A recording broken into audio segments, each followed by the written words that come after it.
now, the Senate President, Godswill Akpabio, should be listening. The Speaker of the House of Representatives, Honorable Abbas, should be listening tonight.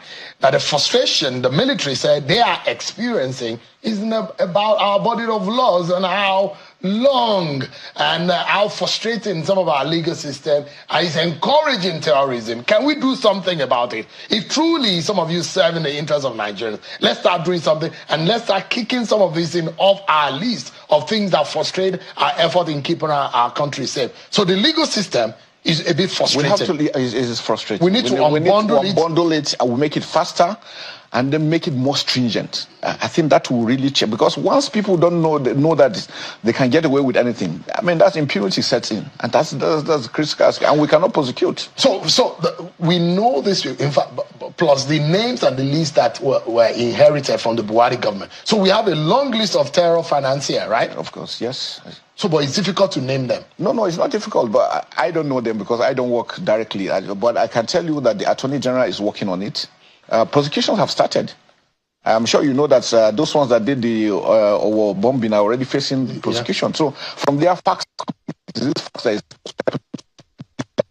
we're getting information and we're treating it as quickly as possible. And we understand that they have some safe havens in some countries. Are we getting the needed support from some of these countries? No, of course we are. The problem is that, since Libya fell, that's where the problem started. Our disaster started. Disaster started since Libya fell. And now Libya, Sudan is in turmoil. The Sahel. The Sahel is open. It's open.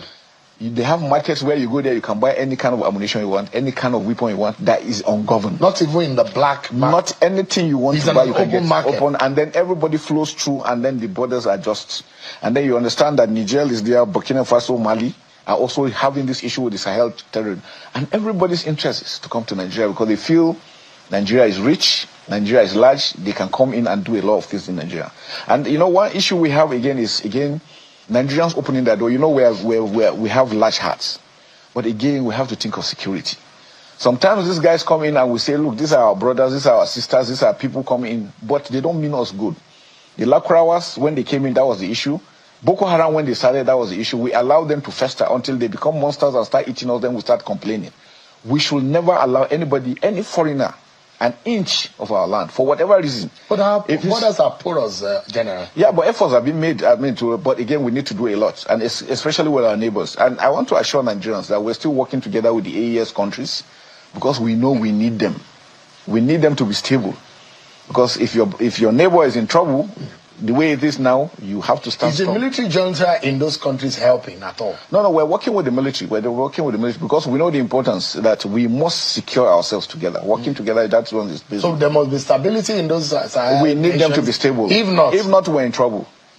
And the most vulnerable country, as states like Sokoto, Meduguri, seven states across the 1,500 kilometers. Yeah, and that's a lot. It's a lot. And I described to someone how vast those borders are. It's as though you're traveling all the way from Lagos to about Abuja. No, that's more than. No, Lagos to Meduguri. To Meduguri. Yeah. That's how far. That's how far it is. Our borders. So just imagine that unmanned and ungoverned.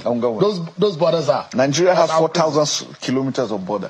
4,000 kilometers. Yeah. So it's massive. And that's why it's important that we have bilateral relationship with we're working together with Cameroon, with Chad, with Niger, with Benin Republic, and all this. In fact, when Benin Republic was attacked, we had to send our aircraft to go and provide some level of support for them. Otherwise, it would have been, because if anything happens to them and we say it's not our business, when they come in, it's going to be our business. So Nigeria military is not only safeguarding Nigeria. No. Nigeria is the father of the other smaller countries. We have done Keep that them safe. Yes. And Niger, for example, Niger is bigger than 1.5 times the size of Nigeria. Exactly. But with a very small population. So they have so much space that is ungoverned. Yes. And you see these guys. And that's a challenge.